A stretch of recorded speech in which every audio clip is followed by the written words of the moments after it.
কত হুমকি, কত বিভাজন, কত হুঁশিয়ারি, কত কি শাসন। এক হয়ে আজ মিলিছে দুজন, ভাবনায় এক হয়েছে মিলন। জনগণ আছে সরকারি নামে, ভাববেন কেন, রাখুন তা বামে। উন্নয়ন ক্রিকেট ফুটবল নামে, আসছে ঋণ, আসিবে তা কামে।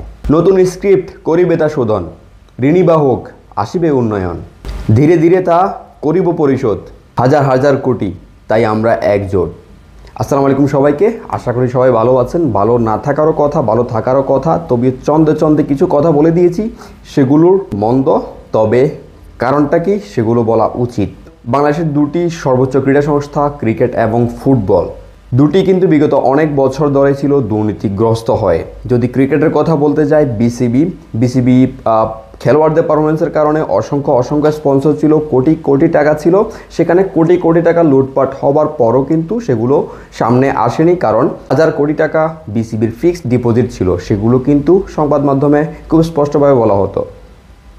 ফুটবলের দিকে আসলে ফুটবল এতটা জরাজীর্ণ হয়ে গিয়েছিল, প্লেয়ারদের পারফরমেন্স মাঠে ছিল না, ফেডারেশনের পারফরমেন্স ছিল না, সব মিলিয়ে স্পন্সর ছিল না। ফিফা থেকে প্রাপ্ত যে অনুদানগুলো সেগুলো দিয়ে চলতে হতো এবং ফিফা সেগুলোর বিরুদ্ধে কিন্তু অভিযানও চালাতো, তাদের অডিট হতো, সেই অডিটে কিন্তু বাফুফে তারা ধরা পড়ে গিয়েছিল এবং তার খেসারত হিসেবে বাংলাদেশ ফুটবল নিষিদ্ধ হচ্ছিল।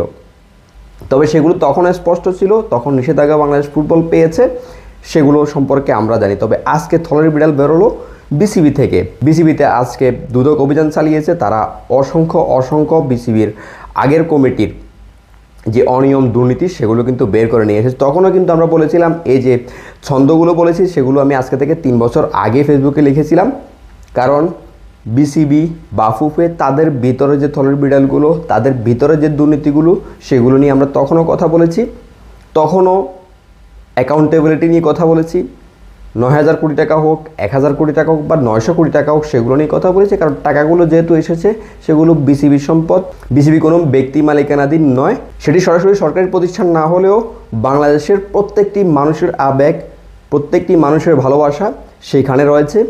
বাংলাদেশের প্রতিষ্ঠানগুলো সেখানে ইনভেস্ট করে, বাংলাদেশের প্রতিষ্ঠানগুলোর টাকা সেখানে রয়েছে, সেখানে সেই প্রতিষ্ঠানগুলোর কর্মচারীদের রক্ত মিশে রয়েছে, সেই প্রতিষ্ঠানগুলোর কর্মচারীদের ঘাম মিশে রয়েছে। সব কিছু মিলিয়ে এই টাকার হিসেব, বিসিবির অ্যাকাউন্টেবিলিটি সেগুলো তখনও দরকার ছিল, তবে হয়নি। কখনো কেউ হয়তো বা এই বিষয়গুলো নিয়ে ভাবেও নি যে বিসিবিতে গিয়ে কখনো দুদকের অভিযান চালাতে হবে, বিসিবিতে গিয়ে এই যে শুদ্ধি অভিযান হিসেবগুলো চাইতে হবে। সেখানে গিয়ে যেটি পাওয়া গেলে সেটি হচ্ছে মুজিব বর্ষ নামে 25 কোটি টাকার হিসেব দেখানো হয়েছে, তবে সেখানে খরচ করেছে 7 কোটি টাকা, অর্থাৎ 18 কোটি টাকা সেখান থেকে লুটপাট হয়েছে। একই সাথে বিপিএল, যেটি নিয়ে আমাদের অনেক বেশি ভাবনা ছিল, আমাদের অনেক বেশি দুশ্চিন্তা ছিল, এই বিপিএলটি এত সুন্দরভাবে চালু হবার পরেও কিন্তু এটি দিন দিনে আপনার মান হারাতে চলেছে। এই মান হারানোর পেছনে কী রয়েছে, কেন হচ্ছে এসব, কেন উন্নতি হচ্ছে না, সেগুলো জানার, সেগুলোর হিসেব কার কাছে দিবে তেমনও কেউ ছিল না। চিন্তা করে দেখুন, 8 বছরে যে বিপিএলের টিকিট থেকে বিসিবি আয় করে 15 কোটি টাকা, সেখানে এবছরের বিপিএলে বিসিবি আয় করেছে 13 কোটি টাকা। এই যে পার্থক্যটি, যেখানে 8 বছরে 15 কোটি, 1 বছরে 13 কোটি, চিন্তা করে দেখুন সেখান থেকে কি পরিমাণে লুটপাট হয়েছে। যে এই যে জিনিসগুলো, এগুলো স্পষ্ট হয়েছে। আমরা জানি আমাদের সম্পদ, আমাদের আবেগ, আমাদের ভালোবাসা ফুটবল ক্রিকেট দুটোতে রয়েছে এবং দুটোতে সেই আবেগ, সেই ভালোবাসাগুলো দিয়ে কিন্তু কর্তারা তাদের পকেট ভারী করে, এবং সেটি আমরা আগেও জানতাম। এগুলো নিয়ে হয়তো বা স্পষ্টভাবে কিছু বলা যায়নি, কারণ পাওয়ার পার্টি ছিল, তারাও পাওয়ার পার্টি ছিল। এখন সেগুলো স্পষ্ট হয়েছে, তারা কি পরিমাণে লুটপাট করেছে, কি পরিমাণে আমাদেরকে ভুল বোঝানো হয়েছে। বিপিএল দিয়ে, যেখানে অন্যান্য ফ্র্যাঞ্চাইজিগুলো দিয়ে ক্রিকেটের উন্নয়ন, দেশের উন্নয়ন, আধুনিকায়ন সব কিছু হচ্ছে, সেখানে আমরা ধীরে ধীরে সবগুলো ভুলে যাচ্ছি। আমরা বুঝতেই পারছি না যে সেখানে আধুনিকায়ন বলে ক্রিকেটের ফ্র্যাঞ্চাইজিতে কিছু একটা রয়েছে, আমাদেরকে সেটি দেখানো হয়নি, কারণ আমাদের কাছে নেই। আমাদের কাছে শুধু সেটি বোঝানো হচ্ছে, অনেক খরচ কিন্তু তারা করেছে নিজেদের জন্য, ক্রিকেটের জন্য বা ফুটবলের জন্য।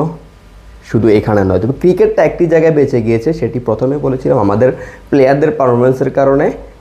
আর আমাদের পেছনে আইসিসি পড়তে হয়নি, কেন প্লেয়ারদের পারফরমেন্স হচ্ছে না, কেন বিসিবির উন্নয়ন হচ্ছে না, কেন ক্রিকেটের উন্নয়ন বাংলাদেশে হচ্ছে না, প্লেয়ারদের পারফরমেন্সের কারণে কিন্তু বিসিবি এই জায়গাটিতে বেঁচে গিয়েছে এবং যে কারণে শ্রীলঙ্কার ক্রিকেট দল, জিম্বাবুয়ে ক্রিকেট দলের মতো রাজনৈতিক সংশ্লিষ্টতা এবং একই সাথে দুর্নীতির কারণে তারা কিন্তু নিষেধাজ্ঞা পেয়েছিল, সেখানে বাংলাদেশ ক্রিকেট টিম সেই নিষেধাজ্ঞাটি পায়নি। এই জায়গাটিতে আমরা নিজেদেরকে লাকি মনে করতে পারি। তবে যেই থলের বিড়ালগুলো বেরিয়ে এসেছে, যে অপকর্ম বেরিয়ে এসেছে, এটি নিশ্চয়ই দুশ্চিন্তার। আমরা আশা করব সেখান থেকে বাফুফে এবং বিসিবি দুটি বেরিয়ে আসবে। আমাদের আবেগের ক্রিকেট এবং ফুটবল নিয়ে আগামীতে আর কেউ খেলবে না।